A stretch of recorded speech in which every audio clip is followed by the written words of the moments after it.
Okay, well, welcome everyone to this union session. This is, make sure you're in the right room, it's U33B, demonstrating the value of Earth and Space Science through community engagement. I'm Eric Hankin. I'm the Centennial Program Manager for AGU, and my colleague and co-convener, Kelly McCarthy, is walking out the back. She's going to go check on some equipment.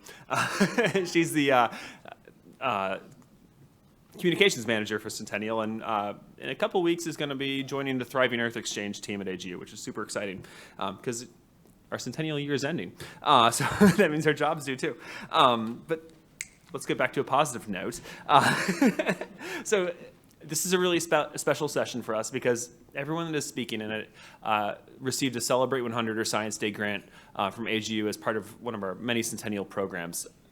Over the course of this year, AGU gave over $750,000 to grantees throughout the world to put on public engagement projects demonstrating the value of Earth and space science to try advance our Centennial vision to deepen and broaden engagement within and outside of the Earth and space science community. And by God, did you all come through. These grants have directly impacted over 1 million people around the world. They went to recipients in over 30 countries.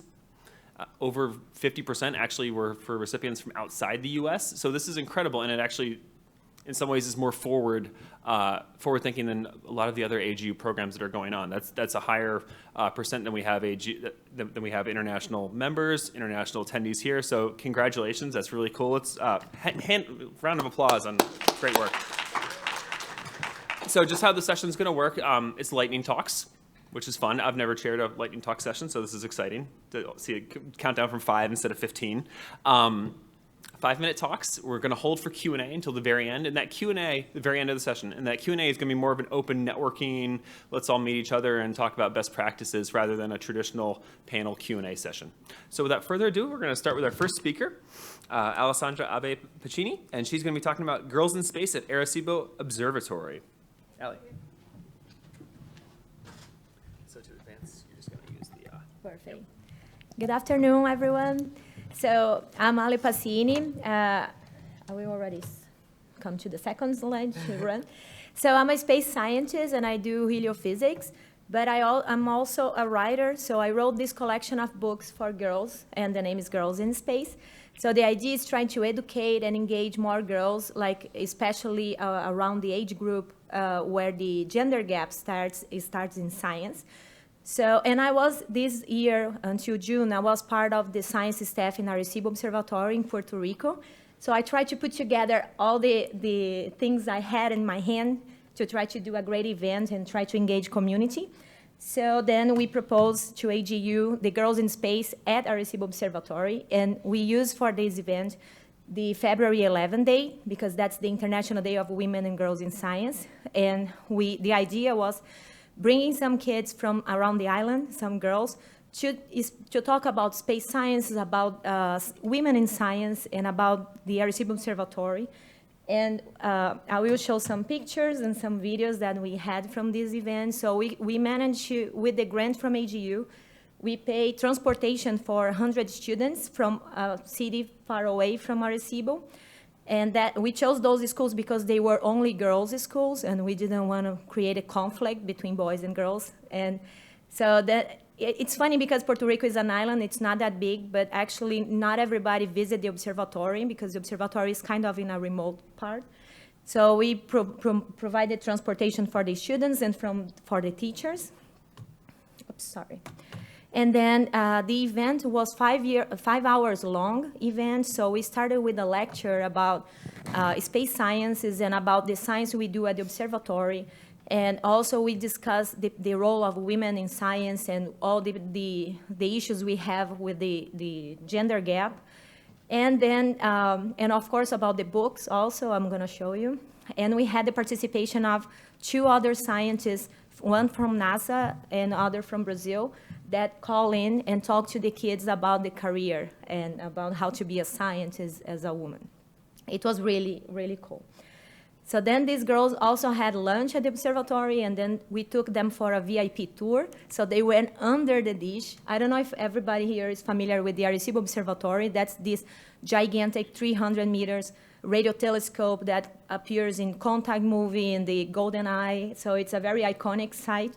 And the girls were really impressed. Everybody that goes to that control room kind of decides to be a scientist. It's fantastic. So here they are very happy. And we also provide them like little pins and little bags, stickers, so the girls like it. The thing is, like, we managed to bring girls that were a little older than the age group that we actually target with the books, but it's still, like, even these 14, 15 years old girls, they were very into the discussion. We signed the books, so with the help with AGU, we printed some of the books, because actually those books are not available yet. So we are next year publishing them in the Amazon platform, but I made a special edition for this event, and we managed to print them out, and I signed the books for the girls, so they were very excited. And we also had like a very big impact on social media. So AGU provided, what's the name of this partnership? We took over AGU Instagram, and we did some live stories in Instagram and also on the Arecibo Observatory social medias. And all the lecture was also live broadcasted through Facebook, and that was very, very awesome. This is the team from the Science and Visitor Center of Arecibo that helped this event to happen. And it was fantastic. I just want to thank AGU for the opportunity. And if you want to learn a little more about the project, Girls in Space, this site is available, and we will have some news next year. That's all. Thank you. Thank you.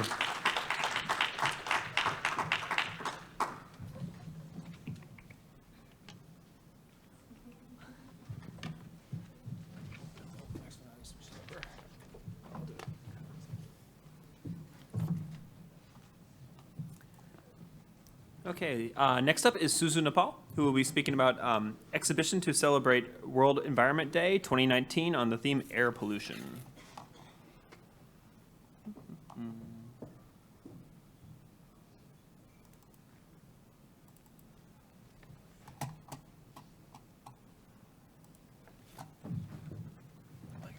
You advance just using the arrows.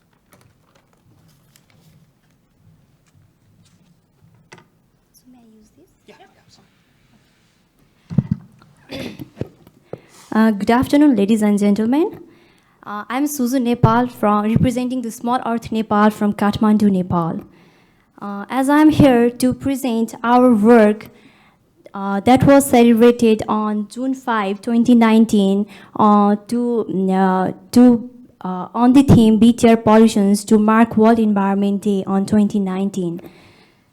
So since air pollution is a global issue, let me begin with the global scenario where there is already a global consensus on increasing threat of air pollutions to human health and ecosystem, as 95% of the world population is breathing unhealthy air. And coming to the developing countries, 97% of the cities does not meet WHO air quality guidelines, where Kathmandu is ranked as one of the 10th most polluted city in South Asia based on air quality index 2019. As Kathmandu Valley has a unique ball-shaped topographic structures which restricts the movement of wind, thereby retaining the pollutants in the air that makes vulnerable to the air pollutions in Kathmandu Valley.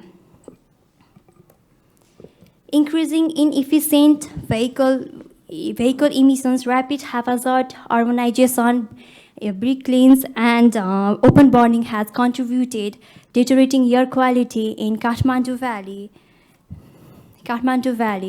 As Nepal may be a tiny part of a globe, but being at the lap of the Himalayas carries a significant impact of value of environment and earth. Noting this, the Small Earth Nepal and with AGU engaged students and youth in celebration of World Environment Day 2019, which was done at Patan Darbar Square in Kathmandu in Lalitpur district, which is one of the UNESCO World Heritage Site. Students were able to display their projects among general public and officials from private as well as government sectors and discuss their concerns and solutions as air pollution.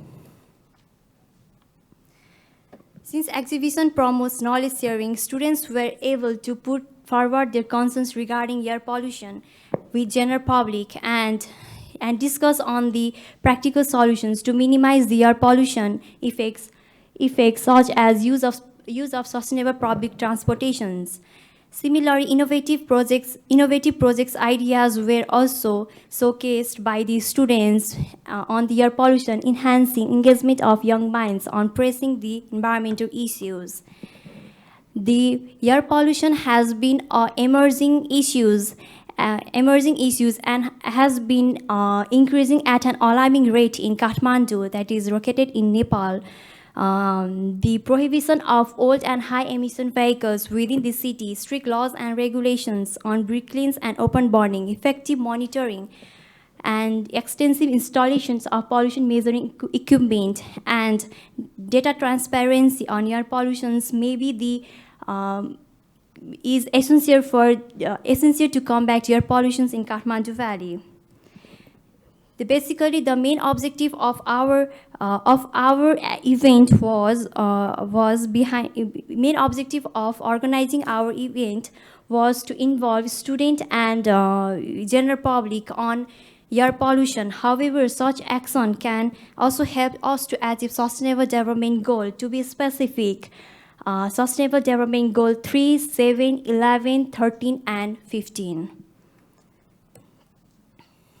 So I would like to thank AGU for granting us to celebrate the World Environment Day, and I would like to thank everyone for your time and attention.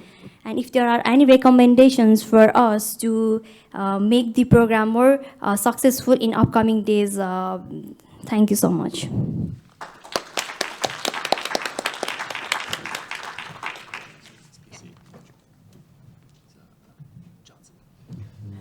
Okay. No.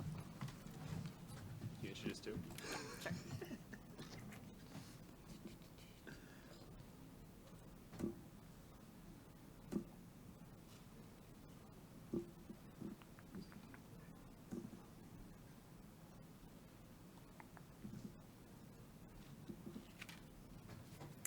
Okay, thank you. For our next presentation, we're excited to welcome up Juliet Johnson, who's going to talk about engaging LGBTQ plus youth and environmentalism with queer science events. You can advance.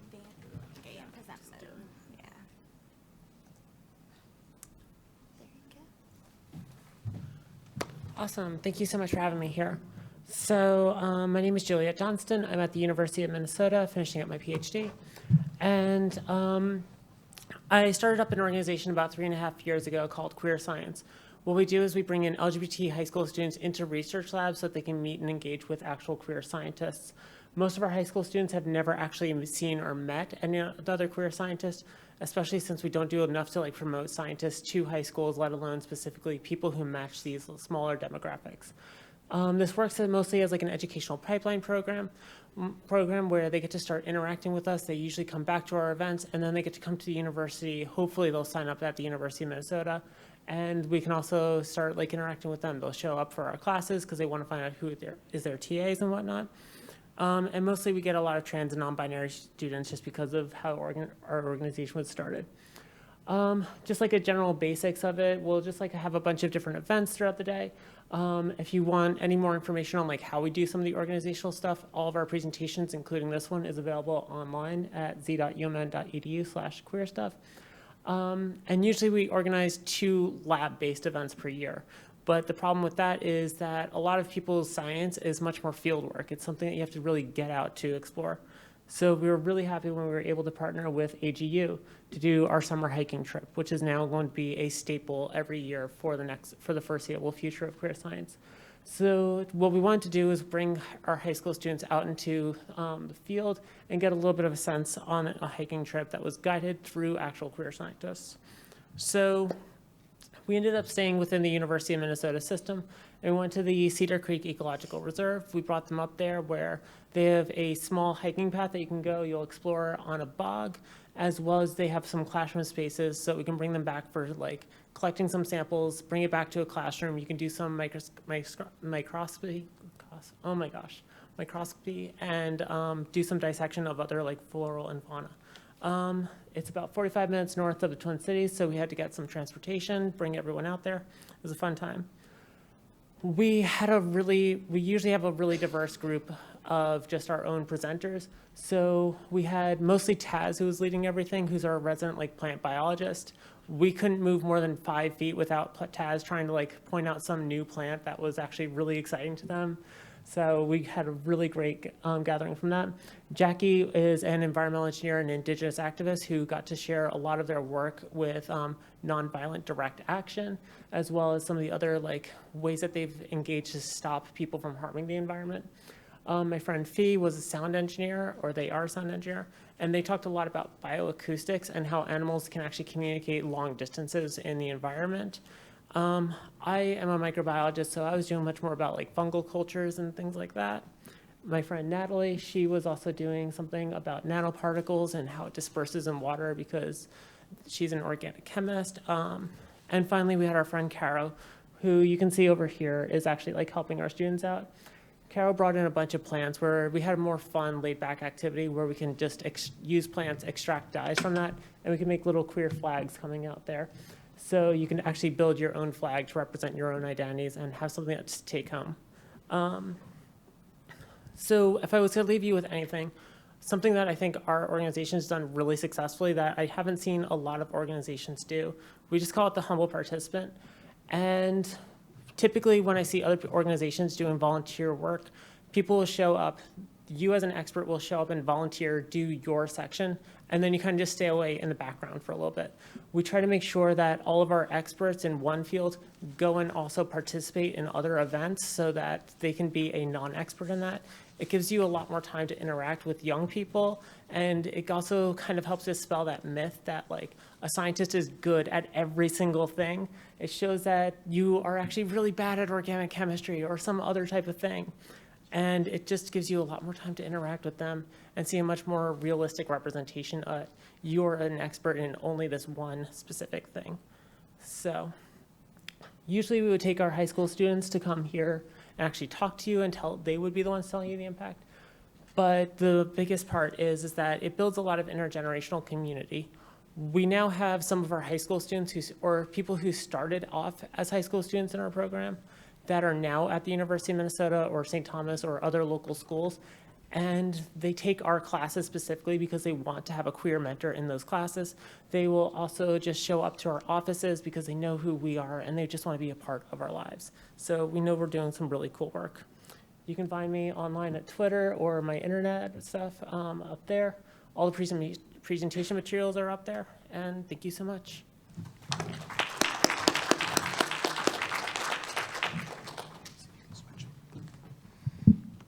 Okay, and next up will be Evelyn Valdez Ward, who will be speaking on reclaiming STEM, bringing your identity and culture to STEM.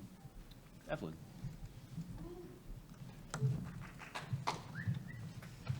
And in the meantime, we're going to move these chairs out of the way.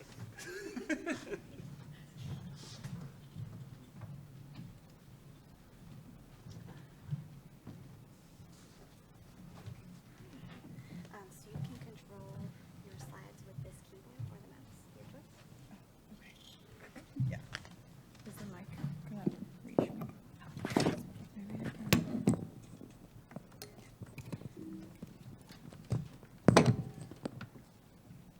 So I feel okay there. Because just for. Can everyone hear me? Yeah. Okay. Just want to make sure. Not on the right one. Forgot to switch it. No, green. There you go. Oh, I don't want to go back. Maybe I'll just use this. Okay. Okay. Hi, everyone. I'm Evelyn. My pronouns are she, hers, ella. You can reach me on Twitter at Word of Plants. And if you want to tweet about this presentation or access this presentation, it's currently on our Twitter. So you can go to our Twitter handle for Reclaiming STEM. And today I'm going to talk to you about our science communication workshop. So first, I would like to do a land acknowledgement. We would like to acknowledge that we are on the traditional territory of the Ramaytush and Ohlone people and honor with gratitude the land itself and the people who have stewarded through the generations. We acknowledge the painful history of genocide and forceful removal from this territory. We honor and respect the many diverse indigenous peoples still connected to this land on which we gather. So the problem, a lot of people of color don't really need the data to show, but in case anybody doubts it, here is a quote. Underrepresented groups' involvement in science communication is narrow, and they experience exclusion due to feelings of cultural imperialism and powerlessness. And this is exactly what me and my co-founder, Lennon Kat, felt as we were going through science communication and science policy trainings. We realized that our identities weren't being represented in the audience or the trainers, and so for us, we really couldn't envision ourselves on those career paths. And then, additionally, there was no emphasis on how do you use your science communication or science policy for social justice, not just informing the community about the science. Because in order for you to be able to communicate science, you also need to be able to build trust to bring it back to different kinds of communities. And we felt like communication training was just one way. So over coffee one day, we were like, what if we just created this safe space where people from underrepresented backgrounds could get together, talk about social justice in terms of science communication and science policy. And then all the trainers would also be marginalized scientists themselves. And so we created the Reclaiming STEM workshop. So what we're a science communication workshop and science policy workshop specifically targeting marginalized scientists. It's a one-day workshop where we explore themes about identity, social justice, more importantly, intersectionality with identity, and it's an entire idea of how do you bring your whole self with all of your identities into these STEM spaces in order for you to feel safe and really truly feel like you're making an impact with your science. So this is our planning committee. It's a group of really amazing people, but I just might be biased. We have Lennon Kat, my co-founder. Rob Ulrich actually attended our first Reclaiming STEM workshop last year and then decided he wanted to help out this time around, so thank you, Rob, for that. And then Tamara Marquez helped me host on the East Coast. So we've hosted this workshop. This is the second year now, and thanks to the AGU Centennial grant, we were able to make it happen. Where the first year, after Lennon and I vented to each other about it, we hosted the workshop for the first time. We literally did not think that anybody would come, but we had 50 people show up just really needing this space to talk about social justice. And after that, we expanded the workshop this year to both the East and the West Coasts. So our impact so far, we've had a total of 30 different speakers over the 3 different workshops, the one last year and 2 this year. And the most important part is that all of these speakers are from marginalized backgrounds that have specialized in science communication or science policy, and again, with that social justice lens. And we really try to match the diversity of the speakers to the diversity of the attendees. So far, we have reached 270 attendees over the 3 different workshops that we've had. So this is a word cloud. On our application, we don't do checkboxes of like, please select your identity, please whatever. We have an empty box where we ask, what groups do you identify with? And we ask people to self-identify the different groups that they feel like they belong to. And based off of that, off of 270 responses, this is the word cloud that we created. And you can see that the biggest communities that we're reaching is LGBTQ, women, first gen, and also Latinx. We also feel like this is probably really representative of our current planning committee, and we're always looking to diversify our committee, but this kind of shows the kind of community that we're reaching, and these are the communities that feel that they need to reclaim their STEM spaces. These are the people that we're attracting to our science communication workshops. So what makes this unique? Again, we merge science communication and science policy with social justice. We also have a very diverse planning committee because you cannot reach marginalized communities or underrepresented communities unless marginalized people are also on your planning committee. You can't assume the needs of certain communities. And we also recognize that we currently do have blind spots and certain biases, and in order for us to reach different kinds of communities and to expand our work cloud to include different identities, we need to diversify our committee even more. We also have an application-based system to ensure that we have safe and brave spaces, and this just kind of walks you through why would you like to be in this space, how does science communication influence your identity, and this is just to weed out certain people that might take over these conversations because they are very sensitive topics, especially when you're talking about social justice.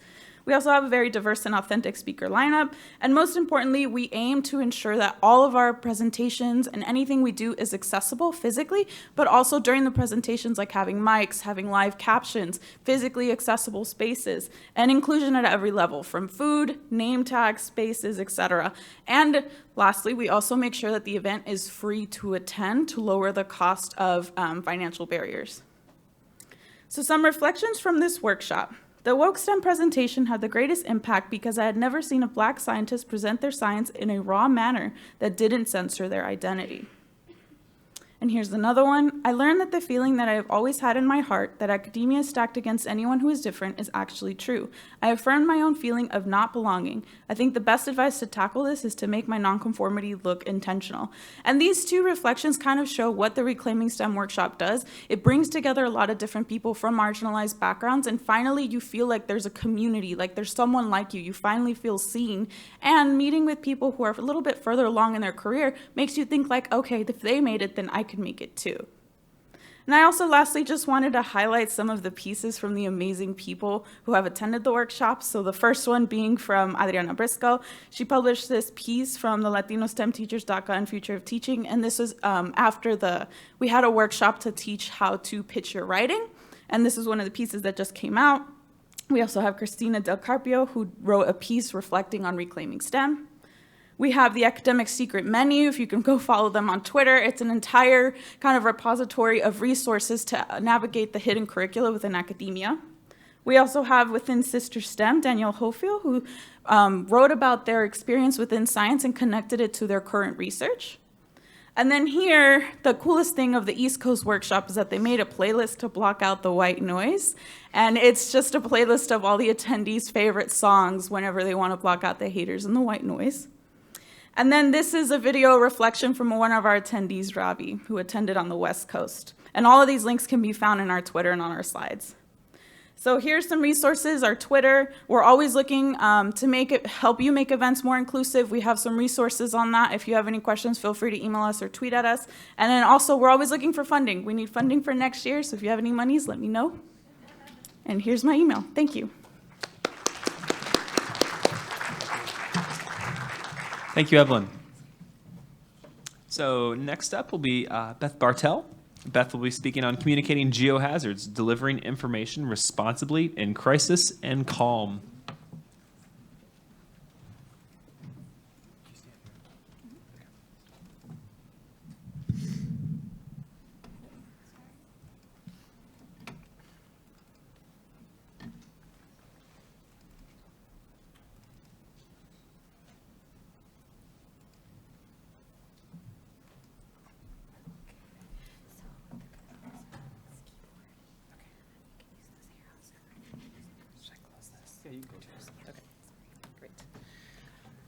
Thanks. So I talked earlier this week about sense of belonging and how science communication training can accomplish that. So that last talk was just amazing. That was awesome.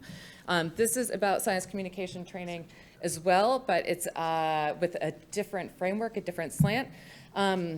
This is, well, first I want to give a shout out to my co-authors. I work for UNAVCO. I worked on this with Wendy Bohan of IRIS and Wendy Stovall and Mike Poland of the USGS. And our goals for this particular course were twofold. We said, what if we did a better job of communicating about natural hazards, had better communication for the public about natural hazards? And also, what if the two of the groups who communicate the most to the public about natural hazards, geoscientists and journalists, could better partner and better understand each other? So we ran a short course in October, and this is something we've been thinking about for a while. It's been on my bucket list for years now, so a huge thanks to AGU for making this possible, for allowing us to run this prototype. We also had a lot of in-kind support from NSF, who fund Wendy and I, USGS, and also some in-kind support from Portland State University. This was a 2-day workshop, and we did this one in Portland, Oregon, since some of us were going to be there anyway, and we focused on Cascadia. And we had a great crew. We wanted a relatively small cohort because we really wanted to do some relationship building as well as skill building. We wanted about half geoscience students, about half journalists, and that's what we got. We were aiming mainly for students in early career. And those of us who led it are, I call us geoscientist communicators, because we all have backgrounds in hazard science, and we also now work in communication. And we also brought in a real bona fide social scientist from the communications department at PSU, who led our lectures and discussions on best practices based on the social science on communicating hazard, risk, and uncertainty, which we were super excited about as instructors because we got to learn too. We had multiple components over this 2-day in-person course. Like I said, lectures and discussion. Activities, we really try to focus on interactive lessons where we're both learning and interacting and practicing all at the same time. And then we also wanted to give our participants some professional exposure and network building in the professional realm. So we brought in a journalist in Oregon who has done a lot of reporting on hazards of Cascadia and did a Q&A with him. And then as sort of a capstone for the in-person part, we went to the USGS Cascades Volcano Observatory so people could see what an agency is like, talk to them about the challenges of communicating as an agency. And also CVO, Cascade Volcano Observatory, ran this fantastic 2-hour exercise on communicating that challenged all the participants to put their skills to practice using real information from the Kilauea crisis of 2018. So it was really cool to see our students standing behind the USGS podium and giving out their spiels, and the journalists asking questions. And then we did a tour of the observatory so everybody could see a little bit of how, that black box of how an observatory works, and also make contacts, which was key, especially for the journalists who could make those contacts for stories that they could follow up with. And they did. I'll get to that in a minute. So did it work? Here are just a couple questions from our exit survey. In general, people said that yes, they felt more prepared to communicate during a rapid onset hazard like an earthquake or a volcanic eruption. And also that they felt better prepared to work with journalists if they were geoscientists and geoscientists if they were journalists than they did before this 2-day course. Couple quotes that I won't read, but in general, people said it was helpful to push them outside of their own career mentality and think about communication from a different perspective and understand the needs of journalists and geoscientists. And then that wasn't the end, because we really like people to have some tangible outcomes that they can share with the world, and we also wanted people to continue relationships and put some of their skills to the test. So we had 3 remote follow-on sessions where everybody could see each other, at least online, and have discussions, and everybody chose a final project. They could work in pairs or on their own. Some of the journalists and geoscientists paired up, and we left the projects open so it could fit into their schedule and interest, and it is awesome to see what comes out of this stuff because people get creative, use their skills. One of the journalists has already published in the paper that she works for, which means this hazard information is going to the audience who needs it most, this audience at risk in the Pacific Northwest. We had several work on campaigns on social media. We have a scientist who's presenting or putting together an audio tour about the Seattle Fault to listen to on one of the Washington State ferries. And also some more artistic work for kids. And then, so real quick, we wanted to know how people were incorporating what they learned from the course into their final projects and how that was informing the way they did it. And fortunately, they used some of those social science best practices and made the work to make their material understandable by reducing jargon, by communicating uncertainty in understandable ways, using analogies, including multiple scientific voices rather than going to the same scientists for quotes every time to show the diversity of scientists, and also using a tone that avoided fear and providing preparedness information to provide a sense of self-efficacy, because that's what spurs us to take action. So if you want to check out some of these projects, you can do a search on communicating geohazards UNAVCO, click on the outcomes tab, and also you can look at Talk Geohazards on social media. Sorry, that was a whole minute. Thank you, Beth. Okay, so next up is Patrick Brooks. Patrick will be speaking on exploring a volcano in New York City. I didn't know there was one there. The New York City Virtual Volcano Observatory. Patrick.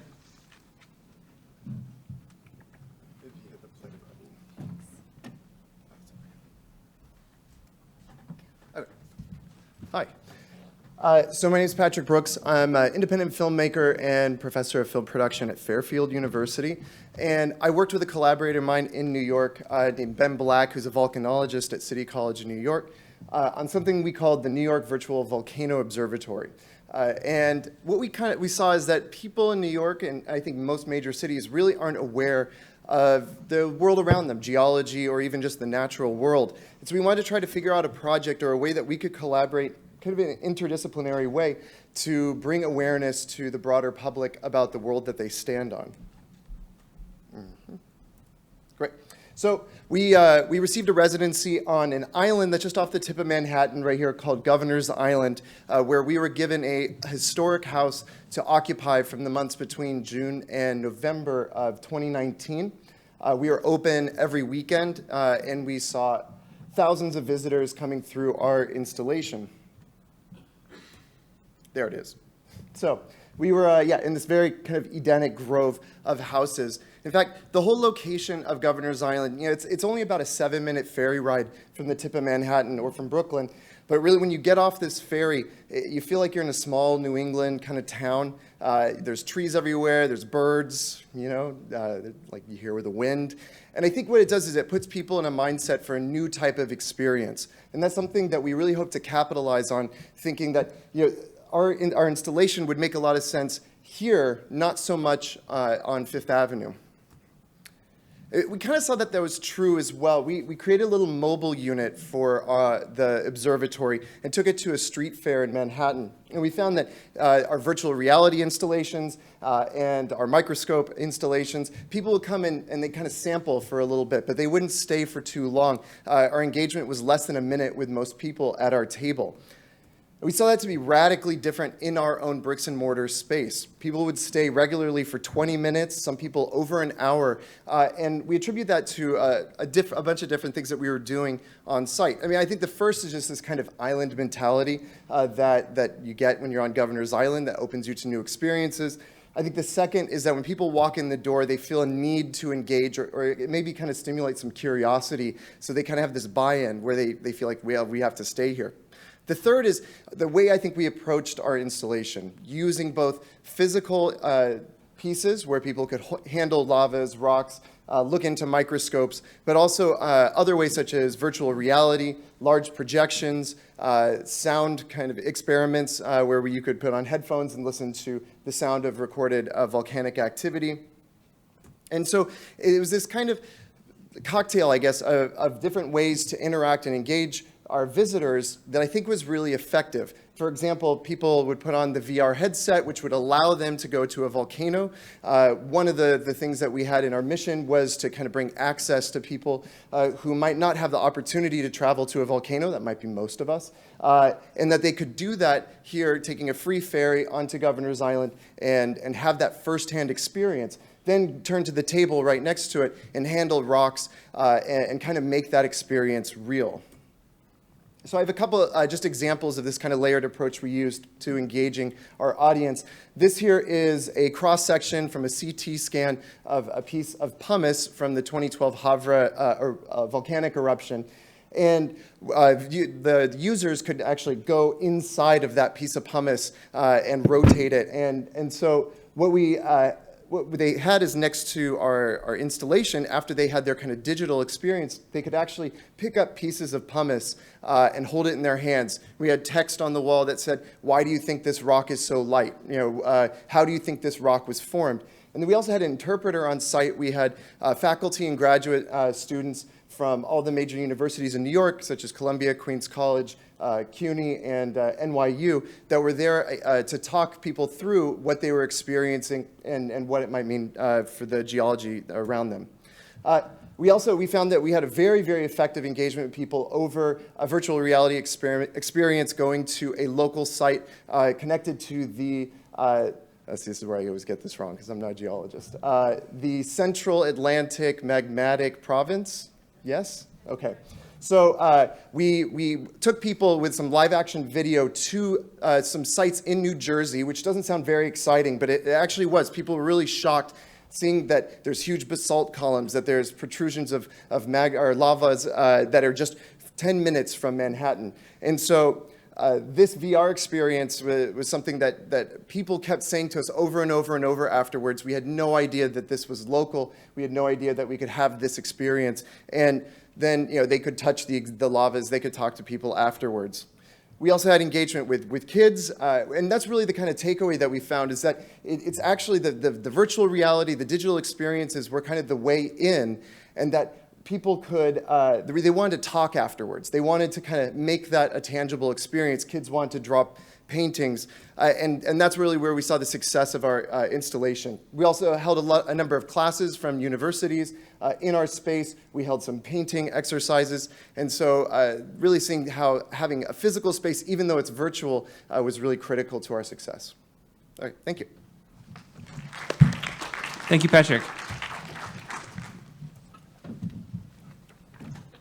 So next up is Jonathan Hill.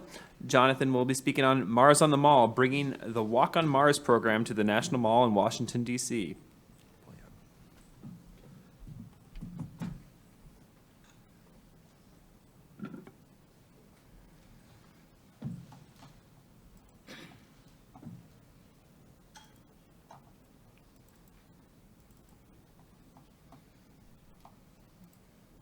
Okay, you can forward either that or with that. Perfect. Okay. Okay, well, good afternoon, everyone. As Eric said, my name is Jonathan Hill, and I'm going to be talking about our experience taking the world's largest map of Mars to Washington, D.C. And I'll warn you that I'm losing my voice, so if I go silent halfway through, that's why. So the Mars Odyssey spacecraft on the left is NASA's longest-lived Mars exploration mission in history. It's been at the Red Planet for a little over 18 years. And our Themis camera on the right is one of Odyssey's 3 primary science instruments. And in our 18 years at Mars, we've collected over 270,000 infrared images of the Martian surface at a resolution of 100 meters per pixel. Now, in 2016, we finally reached 100% global coverage, and so we were able to take about 24,000 of our best quality images and combine them into a single seamless global mosaic, which we then colorized by elevation. Now, that's been really helpful for our science purposes, our mission planning purposes, but as Patrick just mentioned, in sort of when we tried to share it with our public audiences, showing it to them on a computer screen at an outreach event, it just lost something. We really weren't able to communicate the scale of the accomplishment or the importance of mapping Mars at that resolution. So we decided to make it a more physical experience and started the Walk on Mars program. So we printed the map on a vinyl sheet about the size of a standard basketball court, and that way people could actually walk across it and get a sense of the scale just by the size of the map, as well as the high-resolution nature of it just by looking down at their feet and seeing all the details of the planet's surface. Now, since we started holding events with the map in spring 2018, we've held 28 different events across 4 states, and we've had about 7,200 people participate and learn about Mars with the help of our Martian tour guides. However, one of the restrictions we have is our budget. So most of our events have been in the Phoenix metropolitan area where the university is located. And so for the Celebrate 100 program, we proposed bringing our map all the way to Washington, D.C. on the East Coast to share it with not only the lawmakers and policymakers in D.C., but just with the general public on the National Mall. You get people not only from all over the United States, but really all over the world. And so we held our Mars on the National Mall event on October 18th and 19th, so just a little less than 2 months ago. And we were on the center panel of the National Mall, right outside the Smithsonian Metro Station, and about halfway between the National Air and Space Museum and the Washington Monument. So we got a lot of foot traffic, in addition to people who saw our advertisements on social media and came down specifically to see the map. Now, over those 2 days, we had about 1,000 people actively engage with us, so walking on the map and actually talking with our volunteer Mars experts, both from ASU and AGU. And it was hard to get an estimate, but there were quite a few additional people who saw us walk by, maybe walked on the map for a short period of time, but didn't directly interact with us. And those people that engaged with us, they were just about as wide of an age range as you could ask for. We had little toddlers who were crawling on Mars, all the way up to senior citizens who were visiting Washington, D.C. on vacation. And this couple here actually saw us from the top of the Washington Monument as they were looking out the windows and thought, what's that going on down there? So they actually came over to see what we were all about and spent quite a long time talking with us. We also had quite a few special visitors. This is Dr. Michael Meyer, NASA's lead scientist for the Mars Exploration Program. He came to see one of the results of NASA's 2-decade-long investment in our mission. We also had legislative aides from a number of congressional offices come down to learn more about how their congressman or their senator should be voting when it comes to Mars-related things. And we even had Janice LaChance from AGU's leadership come down since we were local, and she got to see one of these events in person. Now, we were covered by a number of local news stations in Phoenix, where we're from. Arizona State University published a lot through our various web portals and social media. And we got a lot of traffic on Twitter. And actually that came into handy the second day. We got a lot of people coming by who said they saw it trending on Twitter in the DC area and thought they'd come down to see what it was all about. And I'm happy to say we managed to drag the map to Washington, D.C. and back and stay under budget. We were a little behind schedule because getting the permits for being on the National Mall were harder than we anticipated.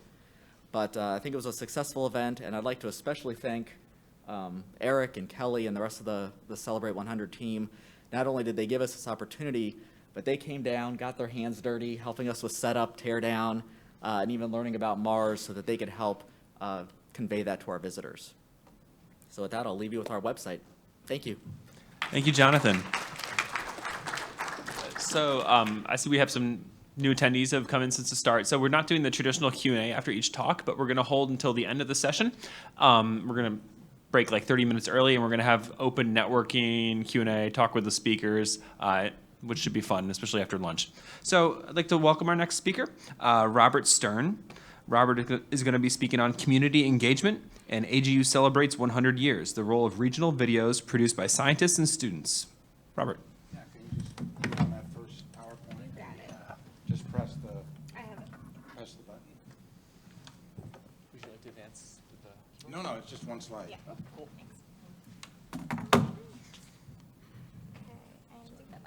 The mic should be down The there. little bar down there at the bottom, I think. There we go. And then we need to make sure the sound works.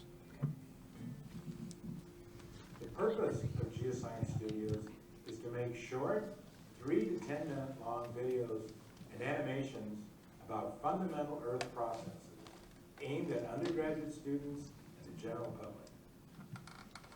We think that communicating about science to these groups in the 21st century requires a stronger effort by the science community to make and disseminate videos and animations about science. I also use Geoscience Studios to make videos for my oral presentations at AGU and GSA meetings, like this one, and post these online afterwards. All of our products are freely available online from our website. You can view our videos by Googling UTD GSS. For our AGU Celebrates 100 grant, we propose to make videos about some of the interesting natural features in the Texas-Oklahoma region. We thought that we could engage some of the 33 million people in these states to be more interested in the natural features of our region by making some videos about some of these features and sharing them widely. We used the grant to hire students, reimburse travel expenses, and pay for cake celebrating AGU's 100th birthday. Our team is constantly changing, but here it is today. I'm Bob Stern, Professor of Geosciences at UTD, AGU Fellow and Life Member, and Director of Geoscience Studios. My name is Ning. I'm a PhD student. I have been working on video editing, filming, and animations. Hi, my name is Zachary Cottis. I'm a graduate student here at UT Dallas, and I helped produce the video on West Texas volcanoes for AGU's 100th birthday. My name is Catherine Creasy. I'm a first-year graduate student. For this project, I created the animation intro for Windy, Texas, as well as production arts animation for Ice Age, Texas. Hello, my name is Solo Willis. I'm a master's student at the University of Texas at Valdez, and I contribute to this project by creating narration, creating animation, and editing videos. I'm Clinton Crowley, a geologist at Joint Resources Company. UTD Geoscience Studio has given me the opportunity to imagine in pictures the moments that we'll never see, but which geology tells us really happened. Two other undergraduates, Eric Walker and Garrett Sullivan, helped a lot. They graduated and moved on to other things. Our first project was about the power of wind in western Texas and Oklahoma. To make it, we took a trip in early May to far west Texas to film sand dunes at Monahan State Park and also film some wind turbines along the route. This video can be viewed on YouTube by searching for Windy, Texas. Our second video was about the Pleistocene Ice Age, focusing on a remarkable graveyard of at least 19 Columbian mammoths discovered in 1978 near Waco, Texas. In late May, we took a trip to Waco Mammoth National Monument to film the excavated skeletons and interview a park ranger. We also visited the Perot Museum of Nature and Science in Dallas to film a reconstructed Columbian mammoth and interview a paleontologist. You can watch this video by Googling Ice Age Texas. For our third video, we focused on Texas volcanoes. Most people don't think there are volcanoes in Texas, but there were quite a few of them in the Big Bend area 37 million years ago.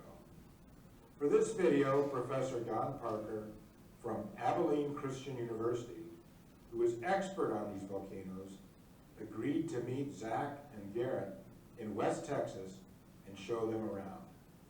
We are still working on this video. To disseminate these videos, we use our Facebook group, UTD Geoscience Studios, and online AGU member community, GSA Open Forum, and AAAS member community. We have a lot of fun making these videos and are also enjoying eating cake and wishing AGU a very happy 100th birthday.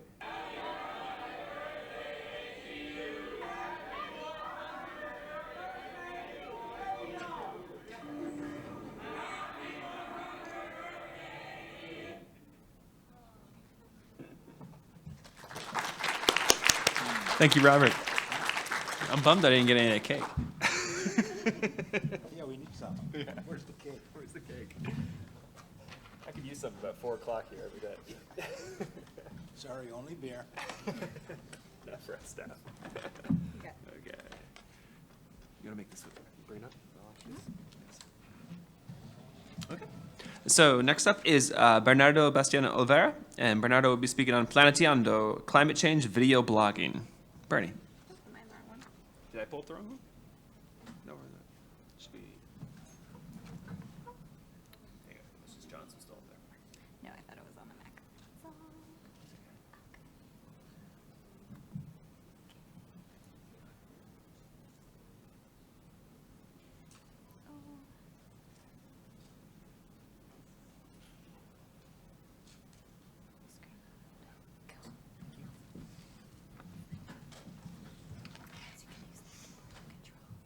Okay.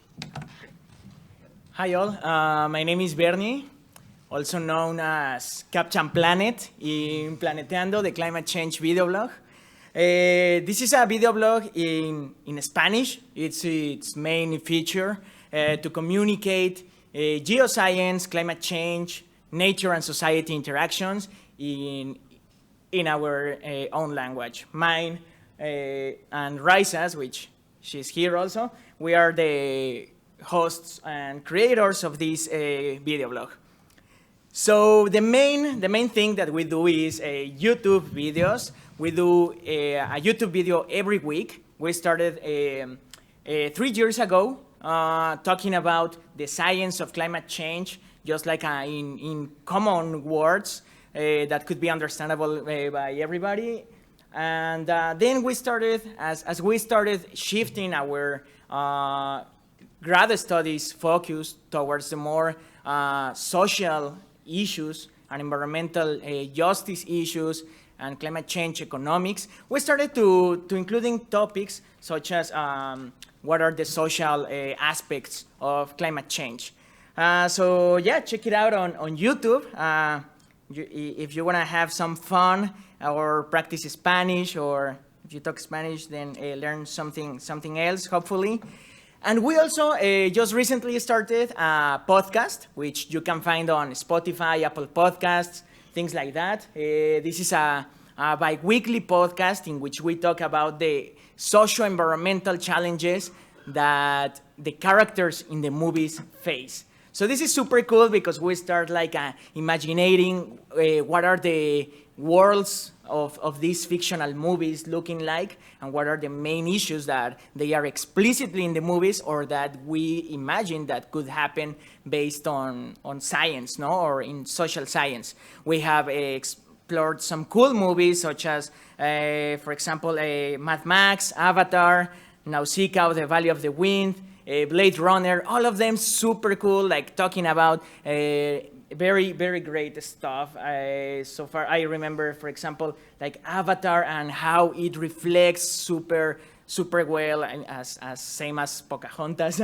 What are the main colonialist practices that we still see in nowadays, no, and in the past? So we talk about that in our podcast, which is really fun, along with another friend that she studied communication and political communication, and she has a very cool insight on that part. We have also a weekly written blog in which more than 22 grad students are writing about different spheres of the Earth, from atmosphere, geology, environment, economics, environmental justice, political ecology, and we are actively actually looking to grow this community. So if you want to practice your outreach skills and write in Spanish something of what you do, we would be very happy to share this in our blog, in planeteando.org. So, yeah, also recently we have done some face-to-face events. We went to Puerto Vallarta in Mexico within the Mexican Geophysical Union meeting. We gave like a public outreach talk for the general public about the Earth spheres and how we interact as society with them. So it was super cool. We were there it was super hot that day, but it was amazing. Like a lot of people came by. Also, we have gone, our members of this project have gone to schools, to primary schools, also to see, to tell the teachers and also the kids, the students, how understanding the Earth could be like this integrative topic to sort of like merge different classes, no, that we take along the primary and secondary school. And then we had our first annual symposium just a couple of months ago. Here you have some of the blog writers. This symposium, along with a lot of video recording, was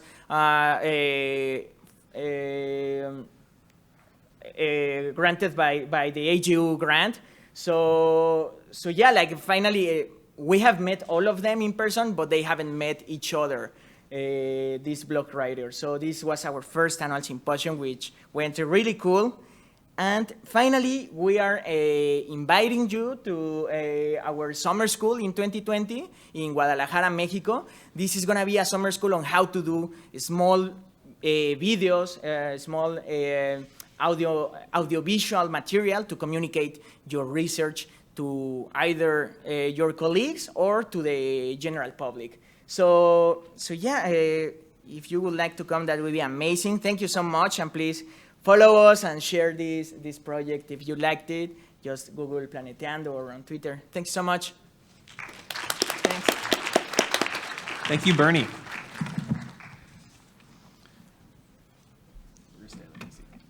So next up is Babatunde Rabio. Babatunde will be speaking on AGU Centennial Outreach in Nigeria. Catch some young for geosciences.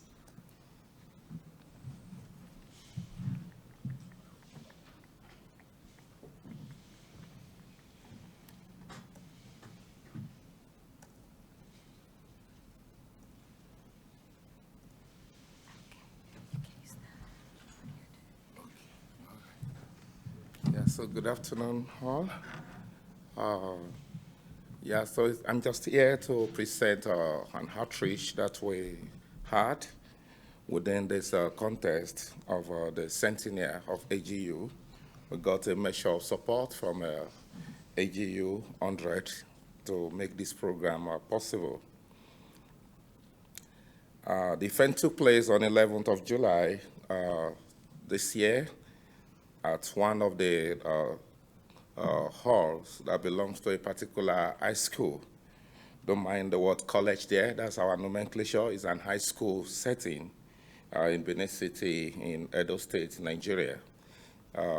We had a total of 466 persons that comprised of 382 young school children between 10 and 16 years and 60 school teachers and educational policy makers, then about 24 resource persons.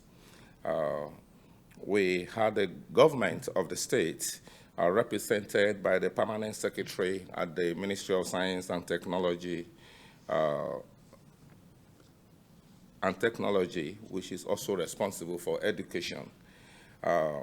We're able to achieve our set objectives to catch the participating school children young for geosciences and to establish a student mentor program for a number of the school children who indicated interest in developing career in geosciences.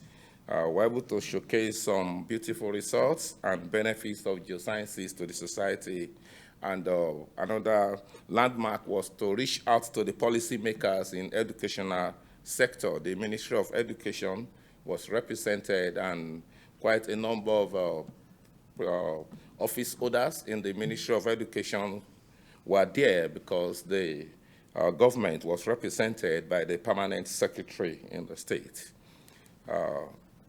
We got support from AGU, and were able to make some of these promotional items, and the cap, the face cap, and then we had the T-shirts, different colors, and the exercise books, and the backpacks, and some pens were distributed at the occasion. Now, we had 4 stimulating talks by practicing geoscientists, and 3 of us there are professors in different aspects of geosciences. And we also had one of the topics that were handled had to do with astronomy and some meteorites that were picked up within the country of Nigeria, and these were actually demonstrated, shown to the students, and there are a lot of other effects. Well, please don't be carried away by this. Okay, that's the planet we are from. Okay? Yeah, I keep talking. That's just a video of a clip, just a short clip, because we grouped the students into different groups, and they were coming out of the halls to observe, to use the telescopes, and the people inside the hall were having different phones and different aspects of geosciences that we could easily cover within a short time. And some of the teachers were also involved, like the slide on the right, top right. Some teachers were also taught how to use some of these tools. So that's just a cross-section of the student. We had to take the pictures in groups, and some students, actually some tangible outcomes, some students indicated interest in picking up career in geosciences, and while some signed up for the established mentorship program. And we are able to sustain this mentorship program, and we're still working on that. These are some of the outcomes that we could capture.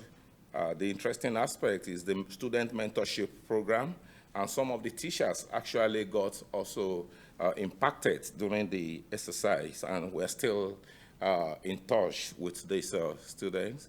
This is a feedback from one of the students standing here with her mentor, who is a Fulbright scholar herself, and I learned very interesting stuff about Earth and space science and the opportunities therein, and really enjoyed all the presentations. All this coming just from one particular student. We had feedbacks mechanisms that we used, and it was also an opportunity to demonstrate a huge cooperation.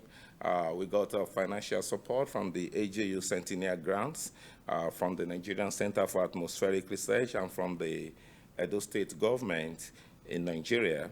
It's one of the 36 states in the country, and for the planning and support, some other organizations came in to render their physical support and logistics. This was a very big banner that was mounted on the walls and for people to take pictures, and it was a huge celebration. So I want to thank the AGU 100 grants for making this possible. Thank you, Eric and Gary. Thank you, Babatunde. Next up, we have Doro Niang. Doro will be speaking on promoting Earth and space science in high school in Senegal.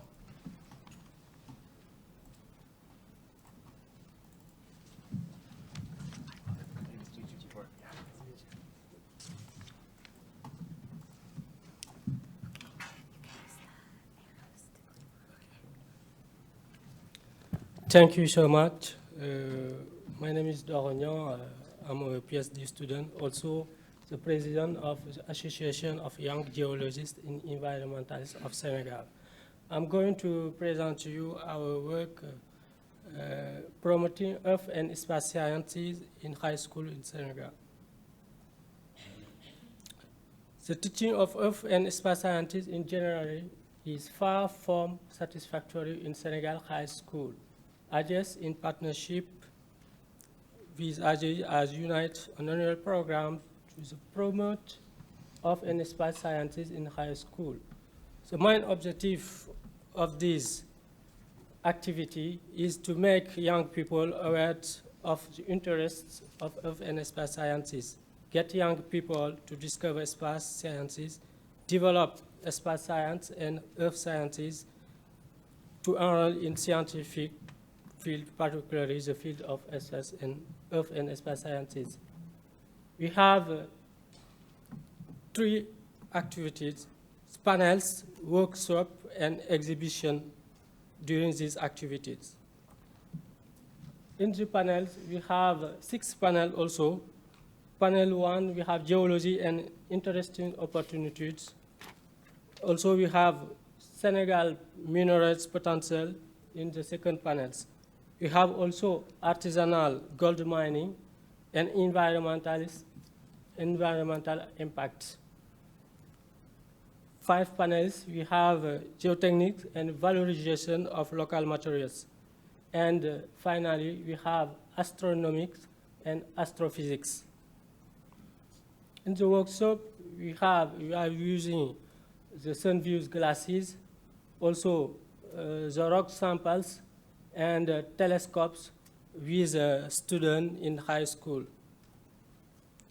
We have also exhibition, samples, rock samples, astronomic and astrophysics materials, and also telescope. We have more than 1,000 students and teachers effectively participate in the activity. And also tool and material offered by the AGS are made available to high school, telescope maps and catalog. Rock sample also are stored in box and made to the student in lithological recognition. The teacher had better imbued and practice transmission of knowledge. The best student was awarded because the best student in sciences was awarded in these activities. In conclusion, the promotion of Earth and space science is necessary in our country. And we are organized the first edition, and we are going to organize the second edition with our partnership. We are going to thank all partners who take part in these activities. Thank you for your attention.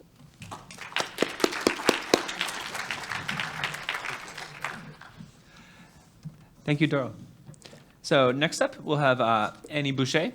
Annie will be speaking on supporting diverse student participation in the Juneau Icefield Research Program. Annie.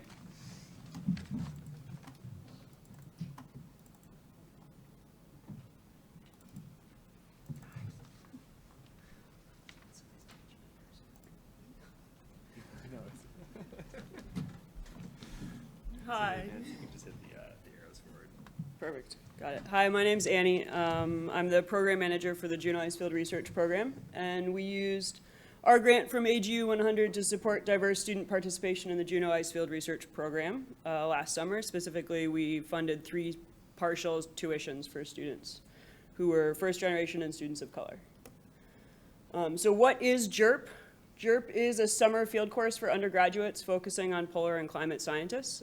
And as we're trying to increase diversity in earth science, and especially in polar science, JERP is an excellent place to focus attention and resources because it is many students' foot in the door into academic polar sciences and glacier science.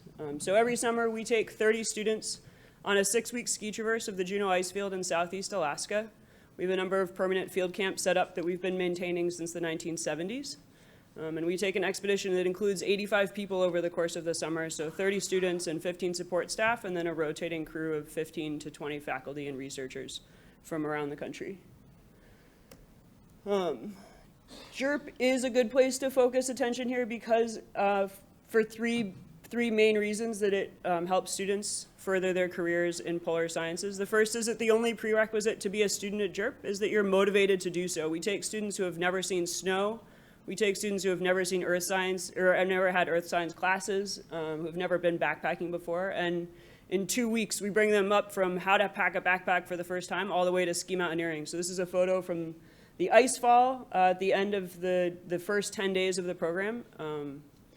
And these students are doing an admirable job of learning to go ski mountaineering for the first time ever. The second reason that JERP helps students in their academic careers is that the immersion and the education over 6 weeks on the glaciers fosters an intuitive understanding of the science. So we all know as science educators that touching the world and really feeling what you're learning about is the best way to learn it. And it's hard for earth science students to learn about glaciers because they're so difficult to get to. But our students are living and breathing and eating and working and skiing on the glaciers for 6 weeks. And at the end of that, we're pretty sure that they have a better understanding of the alpine environment than they could get if they spent those 42 days in the classroom. So here, Tori is a student from Indiana, and she's rappelling into a deep crevasse on the Von Lewis icefall, and it's terribly dramatic. The last reason that we think JERP is the best foot in the door for our students is that the collaborative atmosphere fosters wide and deep professional connections. So over the course of the summer, our undergraduates come in contact with up to 40 professors and researchers from around the US and around the world. And we talk a lot about recruitment of students, but one of the big problems in earth science is also retaining students from underrepresented demographics. And a lot of the work AGU has done on this and other groups have done on this show that students with a wide professional network of mentors have a much greater rate of retention in their academic careers. So by introducing students to all these different researchers and professors, we hope that we can help keep them in earth science once we've gotten them engaged.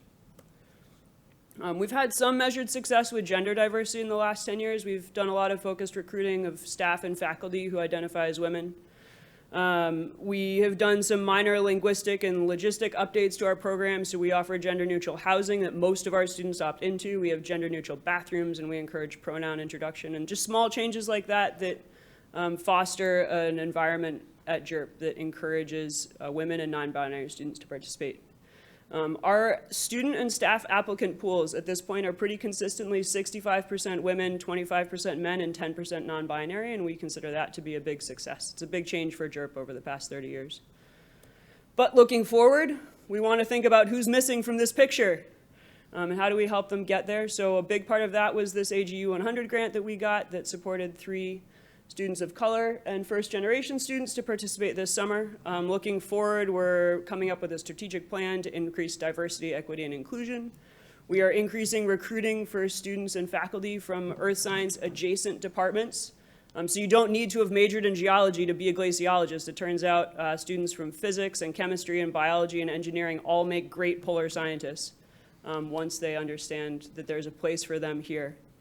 And we are hoping to focus recruiting and grant money on first generation and two-year college students and students of color. So on that note, thank you to AGU, thank you to Eric and Kelly, and for more information, please go to juneauicefield.org. Thank you, Annie. Next up will be Lynn Mayo. Lynn will be speaking on using stories to increase student interest in Earth and space science.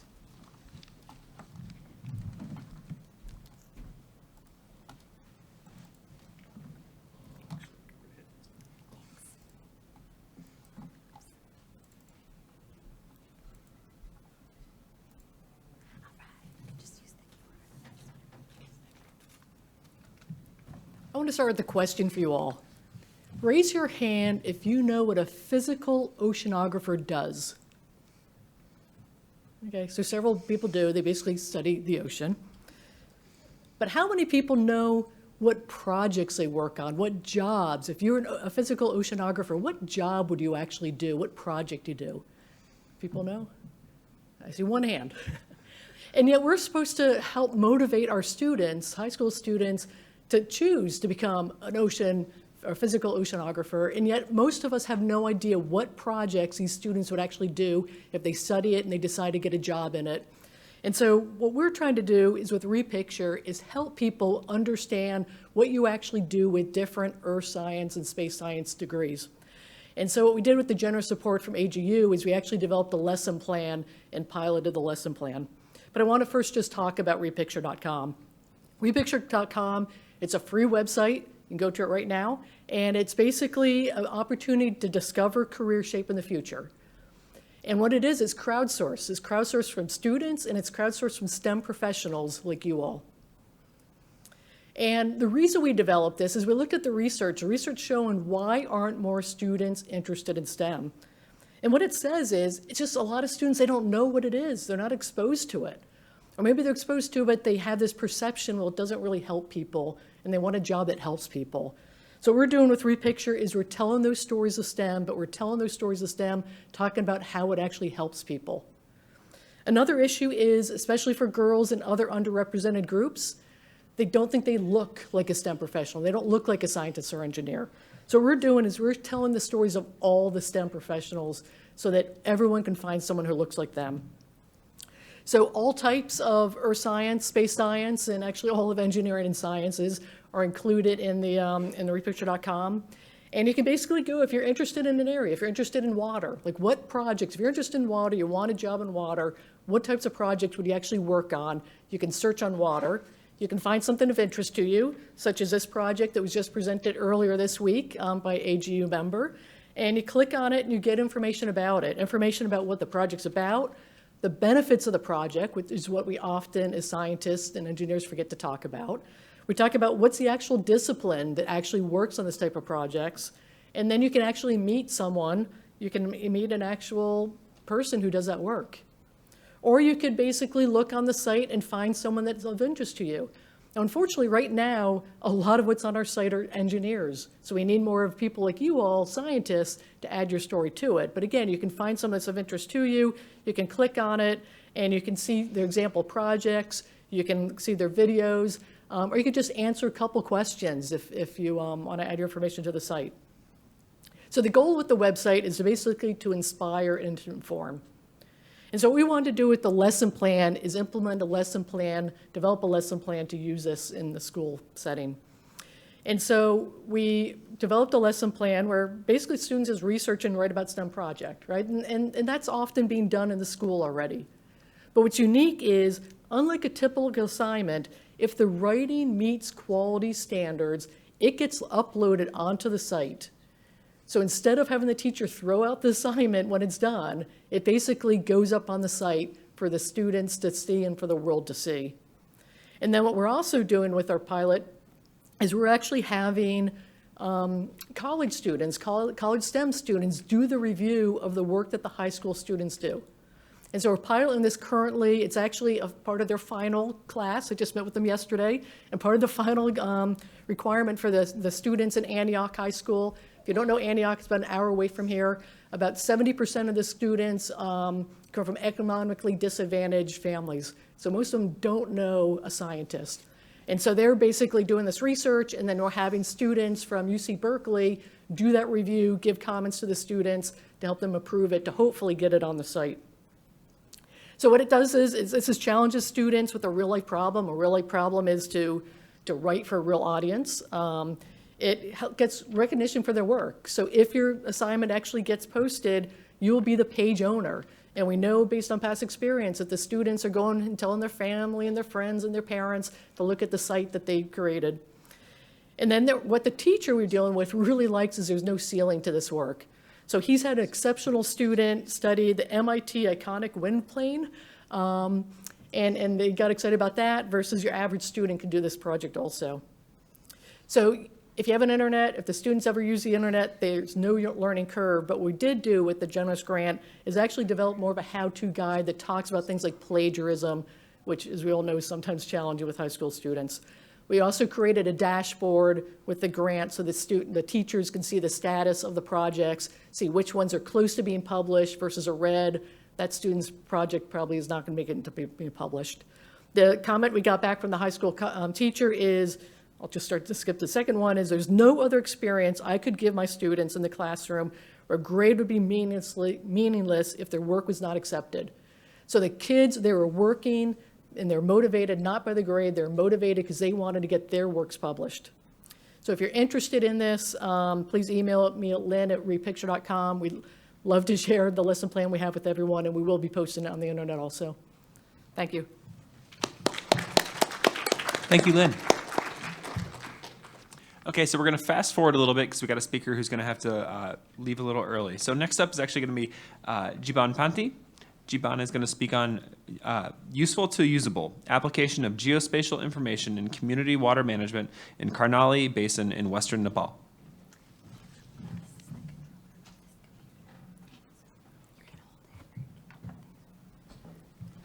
Hi all, I'm Jiban. I am a PhD student at University of Rhode Island, and also I'm associated with Small Earth Nepal because I'm from Nepal.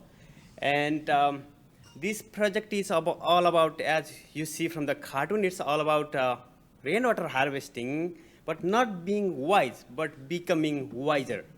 So I'll show you what we did there. So Nepal has, it's in South Asia, you know, two big countries, India and China. We have harsh topography. You see on the photo on the left, these are the mountains we have. And the water is one of the major problems. And climate change is exaggerating the problem a lot. And you see in the graph on the, I think it's on the left side, it's just opposite. It's on the left side, the left graph is the temperature change. You see that the temperature change is everywhere, I mean, everywhere positive, but the rainfall variation is very high. Somewhere it's getting increased, somewhere it's getting decreased. So to capture these anomalies, to capture these anomalies, we did research. You see that this bold line, it is the observed historical temperature, historical precipitation, rainfall precipitation. And we did some projection for the future, how the precipitation looks like in future. And what we found that in history, 80% of the rainfall occurs only in the 4 months, June through September. So 20% is distributed for rest of 8 months. So there is a scarcity of water. And people have already started doing research that we have our stone spouts being already dry. There are several reasons like deforestation, climate change, urban rise in population, all these things. So in the future, we see that the season we call the post-monsoon season, we see in the November month is going to get drier. So it's a chance that the wet is going to be wetter and the dry is going to be drier. So we published many research, you see, and we did research and published many articles. But does it solve the problem that community people are facing? Probably not at all. So communicating science is very difficult. And when you see the graph on the left, it's for the developed countries. Hey, nobody is listening science. They don't want to listen. But in our countries, they don't have even proper education and the time, and they don't have any resources to listen to science. So what we did is that we figure out that even if people do not have enough food to eat, they are interested to have their cell phone. It's growing. So to capture that resources, we developed a mobile application. Unfortunately, it is in Android because that is the operating system many people are using in our country. It's the Akashe Pani Android application. You can just download. And what inputs it takes is the location. If you enable the location, it takes the location where you are. And it takes the information of the roof structures, dimension, all those things, and family structures, even minute things. How many times do you take bath in a week? This type of information it takes as an input, and number of livestock, and it processes. There is an algorithm that we have developed. It processes the informations, and based on the water requirement and the water availability by the rainfall, it gives 4 outputs. It's the number of, it's the size of the tank, and when the tank gets dry, and how much money we need to invest to install that rainwater harvesting tank, and also it gives the list of the vendors, where my vendor is, where I should go to get that rainwater harvesting system installed. And just developing an app does not help. And then what we did with the Centennial grant is that we went to the village, taking our cell phone, hey, give your cell phone, we install this app, and we train you how to use this app. And we visited different places. These are the houses, small shops, houses, and we went to teach kids. This is in Humla, and we invited policymakers, and we trained them how to do it. And also, we did some media campaign like public radio so that people can listen to us. Yeah, thank you, Asia Pacific Network for Global Change Research, called APN, for providing a research grant to me as early career researcher grant, and AGU to communicate our science to the local people. Thank you. Thank you, Jipan. Next, we are going to talk about using augmented reality for geoscience education in low-income schools. So we welcome DJ Cass up to the stage.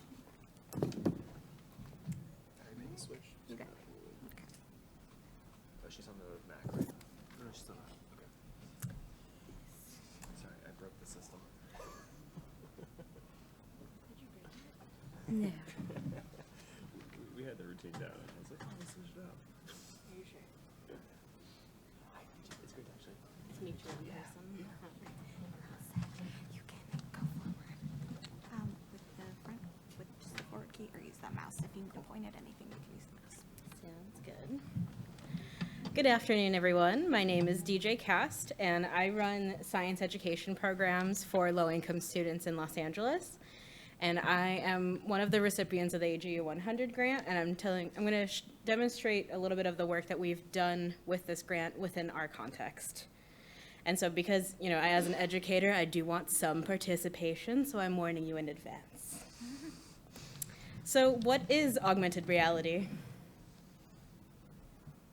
Crickets, come on. Participation's required. Who has an idea of what this might be? Yes, back there. Ooh, very nice. Pokemon Go. Pokemon Go is a great example. So augmented reality systems are those where real and virtual worlds combine and then coexist at the same time and can be acted upon in real time. And so specifically, what is an AR sandbox? Or an augmented reality sandbox? Raise your hand if you have seen one before.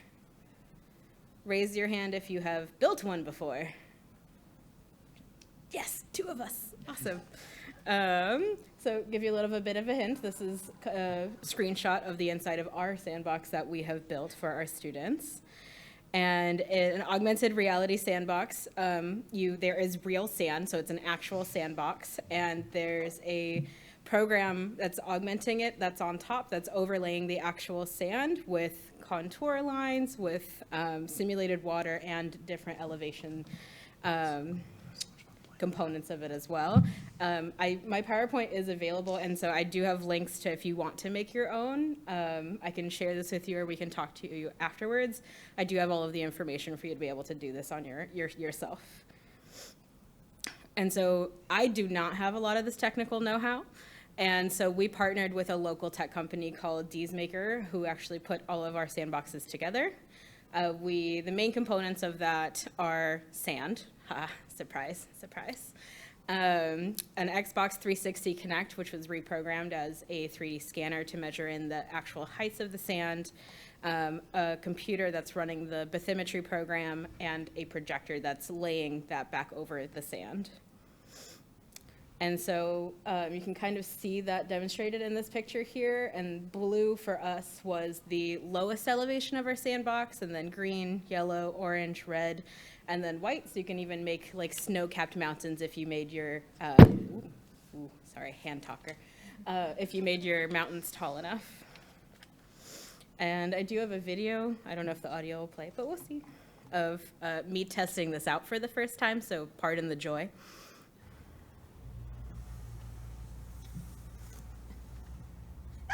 So cool. You got more excited than the kids. Of course. Can we make snow? Can we make snow? We're gonna make it high now? Well, yeah, that's why I said. So you can see a lot of what we've been talking about in there, the topography, the contour maps, and just the general engagement that we have from our participants when we use this in our context. Barely there. Because I thought this was awesome. Yay! That is so cool. All right, so calibrations. And so there are many uses of this. So we use it to teach topography. We use it to teach bathymetry. We've also programmed another program inside of it, which I affectionately call the Making It Rain program. And so if you make the shape of your hand in the projection layer, it recognizes that, and it will rain where your hand is, and then it'll go down the watershed that you have built in that area. And so you can actually, like, fifth grade standards talk all about watersheds and how water will move through the watershed. And so in terms of like access to these really fancy emerging tech things in low-income schools, they're very unlikely to be in these low-income schools for a variety of different reasons. They're very cost prohibitive. If you Google them right now, like Ward Scientific sells them for $9 grand, which is a lot. And there's just a lot, the technical know-how to build and program all of these things is usually not there, at least it was not in my context, and then a lack of training of the teachers of how to actually use this with their students. And so with the grant, we were able to build these and actually install them into 7 of the schools that my STEM programs work with. We do include professional development for the teachers on how to use it, and we created lesson plans that go with all of them at the measly cost of only $2 grand. And so we are putting in 7 of them into 7 schools. A little bit about my program so you can kind of see the context that they're going into. My STEM program has a staff of undergraduate and graduate students that are trained to teach science, and we partner with classroom teachers, about 85 of them, for 20 weeks a year to support science instruction on the elementary level. And out of that context, we have about 3,000 students that we impact on a yearly basis, almost 90% free or reduced lunches, which is a proxy for being low income, 40% ELL, and out of that, it's almost 100% Spanish speaking, so all of our curricular materials are also in Spanish. And some of our lesson plans are also available here that we've created for use of it as well. And we have partnered with other entities that have like multi-beam sonar data, like the JOIDES resolution, and created, taking their real, like, authentic STEM data and creating it in our sandbox so that the teachers could also translate that, which we have done through our PDs.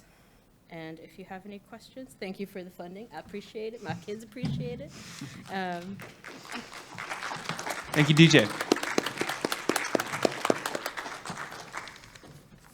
Okay, next up we'll have Mace Hassan. Mace is going to speak on, and this is the longest title I think I've ever seen. I'm just kidding. Earth Science Animations with Kids, guiding young students along the process of creating a children's film centered on a science topic that children themselves illustrate, record, and animate using an open source 3D animation software. Mace. Already playing. How do I know? Oh, I'm not sure. Should we escape? Oh, yes. Oh, yeah. Okay, never mind. Let me go back to the beginning. Oh no. That's okay. There we go. Okay, and now up here. Okay, hi everyone. So I used a Centennial grant to run a science animations with kids program in my hometown in rural North Carolina. And the essence of the project is that a group of kids makes an animation about science. And this is my here's a grandmother. clip. She's my favorite person in the world. She takes care of me when my parents are at work. She reads me books, she makes me food, and do you know what else? My grandma's very brave. She's been trying to save the water. And now we'll move ahead in the movie to a different clip. Do you like saying that word, nurdle? I do, but nurdles are bad. Noodles are little clear marbles of plastic. When fish eat them, they get sick and die. Why would anyone in their right mind ever dump noodles in the water? Well, the big factory next door does it all the time. So we are counting how many noodles are in the water so we know how many noodles the factory is dumping. Then there is a really fun part. We make a map. We write down the longitude and latitude for every place we scoop water and noodles into bags. And we put all the information into a computer. And the computer shows us where we have the most noodles. It's always close to the factory. So this right here was made by a summer camp with kids aged 5 through 15. And what you can see is that the story, it's not purely informational, but it has a plot, characters in it. And through the story, we learn a little bit about science. And you'll also notice that each page of the story was read by a different child, and that's exactly how the project works. The voice of the child who's reading the page is the same child that illustrated that page and that also did the 3D computer animation for that page. We use a 3D program called Blender, which is free and open source, and it's a complicated program, but if I can teach the kids the basic keystrokes that they need to know in order to make an object go, in order to make an object rotate, and in order to change the size of the object, then we're pretty much good to go. I can myself prepare the background files, and then the kids can themselves, and then I just sit with the kids for about 20 minutes or so per kid, and they themselves do all the work, and I just sit next to them and prompt them and make sure that nothing goes wrong. So while the kids are doing all this reading, illustrating and 3D animating, I do lessons with them on the science underpinnings of the story that we're reading. We talk about some careers that are related, and we talk about what an open source software is and why that's important in the first place. And we also got to Skype with a real animator who works at Pixar, Simon Christian, and we did a question and answer with him. And after the movie is done, we have a viewing party where family members or community members can come and they can watch the movie with us that the kids made, and then we put the final movie on YouTube. So in total, a film requires about 50 hours of time to work with 25 to 35 kids, and the film ends up being about 46 minutes long. And so during the past year, I worked with about 170 kids in my hometown in rural North Carolina, and it was at 7 public school classrooms and at a summer camp, and what you're seeing right here are all the film titles that the kids made. And so then I did some survey data with the kids, and I got usable survey data from about 121 of the kids. And at first, I did pre and post surveys where I asked the kids what they thought about the different topics listed here: art, computers, science, taking care of the earth, and teamwork. But the before and after, how they felt about that before and after the project, but the answers were very similar. So instead, I started asking them, after the project, did you like the topics more or less? And overwhelmingly, I got positive responses about how they felt about those topics, like more positively afterwards. And out of the 40 kids at the summer camp, 98% of them said that it was a good idea. So in any case, here again is the, I wanted to really, really thank the AGU Centennial for giving us the support for this project. And here you can see the website where you can find the videos online. And also tomorrow at 3 p.m. at Centennial Central, I'll be giving a demonstration about how I teach the kids Blender. And if you come, then you can use Blender yourself, and we'll make a short little movie. And I'll also be giving another talk on Friday which is longer and which will go into more detail about the project. Thank you. Thank you, Maish. Next up, we have Howard Smith. Howard is going to be speaking on Space is Cool, Student Outreach and Education Through Scientific Experiments on Commercial Spacecraft. Howard.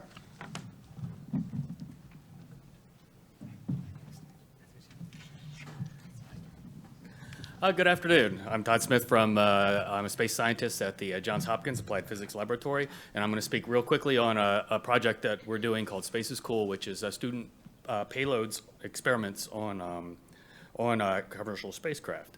Now, just by way of introduction, the private companies are now building spacecraft, and in particular, some aspects of the suborbital spacecraft are that they're significantly cheaper than spaceflight has been in the past, and these are fully reusable vehicles, which means you get a general return of your payload. So these are aspects that are kind of game-changing to space science in the suborbital region, and it's turning out, even though this was targeted for tourism, it's turning out to have a big benefit for research and engineering. And at the lab, we've been trying to help lead the field in this emerging area. We have 6 successful missions, and we have 7 more funded by NASA. And along the way, we kind of realized there may be a huge potential for educational opportunities as well. So Dr. Erica Wagner from Blue Origin, who we work with quite a bit, she approached me on an idea that we should team up and try to do an elementary school project at these low cost points. So big shout out to AGU Celebrate 100 for funding this pilot program. The idea is that we will engage an entire elementary school. It's PS 185 in Brooklyn, New York. And we want to provide a unique and exciting educational opportunity that we think will stimulate, steer a lot more students toward pursuing STEM career fields.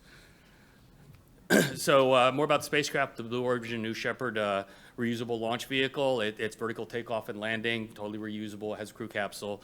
Autonomous flights, it will be flying people soon. It goes up to over 100-kilometer altitudes, and it gives about 3 minutes of microgravity. Carries a lot of weight. A lot of flight heritage, and to let you know how fast things are moving, these numbers have already changed as of this morning. They just did another successful test flight, so now we're up to 12 test flights with 9 of them with payloads. And our experiment will go inside of the crew capsule. So nothing says space is cool more than rockets. So here's a couple of clips of a recent, our previous flight. This is the New Shepard vehicle launching from out in a private spaceport in West Texas. It's pretty exciting. To me, it feels like probably the early days of rocketry. The space mission lasts a little over 10 minutes. This is the propulsion module. It actually flies itself back down to a landing pad autonomously. Really, really cool. And as I said, they've done this many, many times. And so the whole spacecraft goes up, but the propulsion module lands itself back down. And then the capsule, which our experiment went in, comes down by parachute and retro-rockets, a very safe landing. And as you can see, that's the launch apparatus right there. It lands very close. So our project Space is Cool is, the idea is that students can do a scientific experiment that will be hard to do, that can do more easily done in space that you can't do on Earth. And it's going on this academic school year. The students, being led by their teachers and mentored by Dr. Wagner and myself, are putting together this experiment. They get about 2 U's worth of space, which is a little over a pound, and they get about 3 minutes of microgravity. And what's really cool is they'll get to watch this launch live. They actually, I don't think we hear the audio on this. They're so excited. Just kind of let you know how excited they are. They put together a video on planet Earth called PS 185. And I'll show you a little part of it. They always dreamed about exploring the galaxy and space. We can fly! We can fly!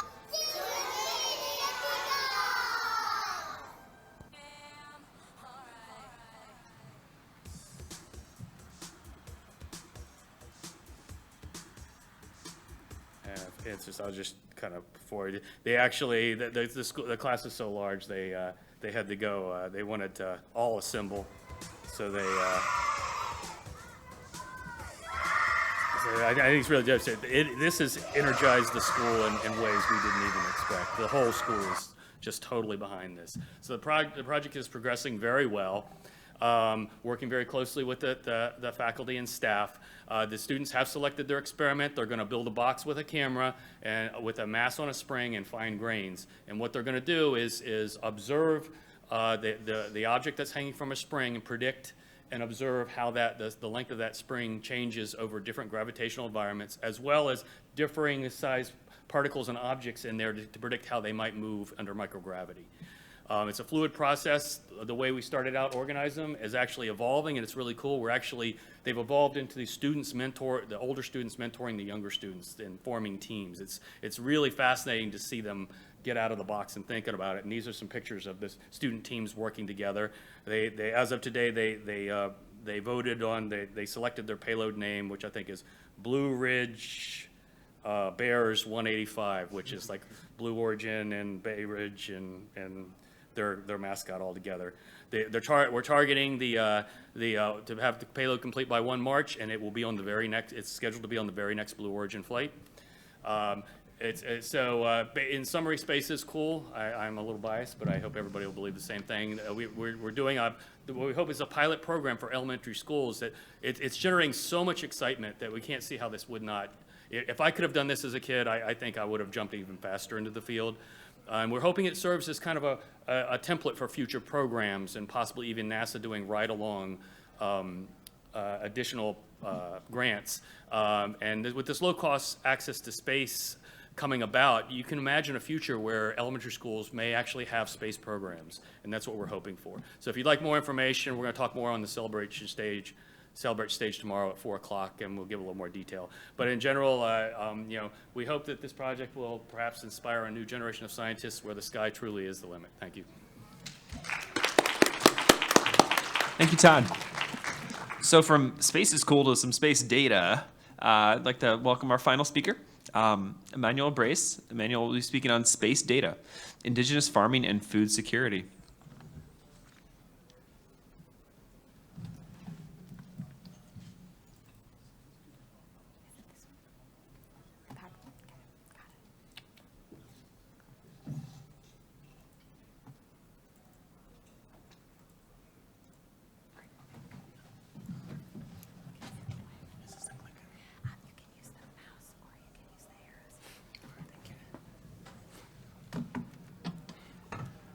Thank you for this opportunity to be here to share this project and for your presence. This presentation focuses on the use of primarily space data, artificial intelligence and related technology, sociocultural and economic considerations to define a process for identifying suitable areas which can be used to set up sustainable eco-communities and enterprises. The geographic area of focus comprises the agrarian and pastoral northern regions of Ghana. In general, artificial intelligence is the ability of computers to perform tasks which require human intelligence. And this was applied in developing models for this project. The outcome of the processes are interpretable, as we would see in subsequent slides, and required expert knowledge. It was an honor to have village community elders as primary experts for this undertaking. The background and objective for this initiative is best summarized by this quote by Wangari Maathai: "Culture is coded wisdom." And we can see some information about it here.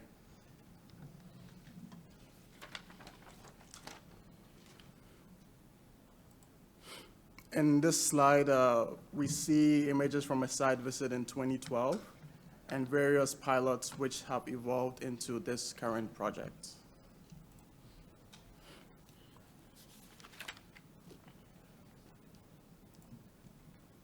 Here we see a list of factors which enhance rural livelihood sustenance.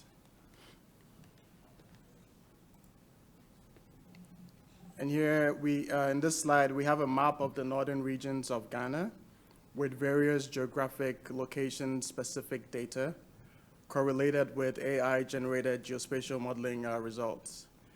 These show suitable locations as for the prospective project as the red and black specks we see in the map. This is a close-up view of the map. And here we have the close-up view with an overlay in Google Earth. The same image with some statistical data.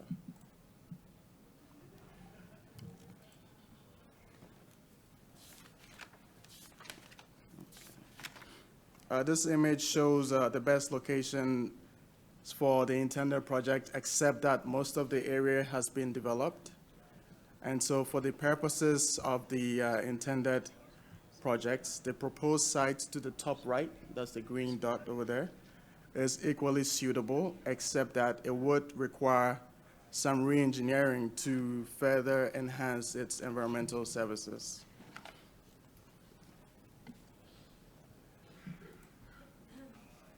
In this slide, we see the data that was used, mostly space-generated data. And here we see the project site, which was derived by various analysis reflected in the previous slides. This image is a slide and shows a remotely sensed surveys intended for future planning purposes. This is another example. And here we have another. And we have captions below just to give some more clarity. It will take too much time to go over all of that.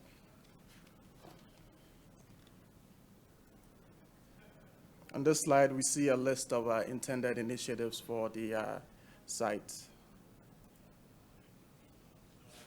And here the list continues. And this slide, we see the completed fenced structure for this initiative's first enterprise. And that's an animal husbandry business, which was constructed with funds from AGU. Here we have the first batch of ruminants sold to us by community members. And here we see a site plan for the all intended projects highlighted in the previous slides. Here we have the AGU signage on the site. And in this slide, we see a local student who participated in a tree planting exercise on the site. Here we have some basic soil arability testing that was done. And so in summary, AI integrated geospatial analysis can be applied in optimizing environmental and social risk management and operational efficiency for development projects which impact indigenous communities. Thank you for your time.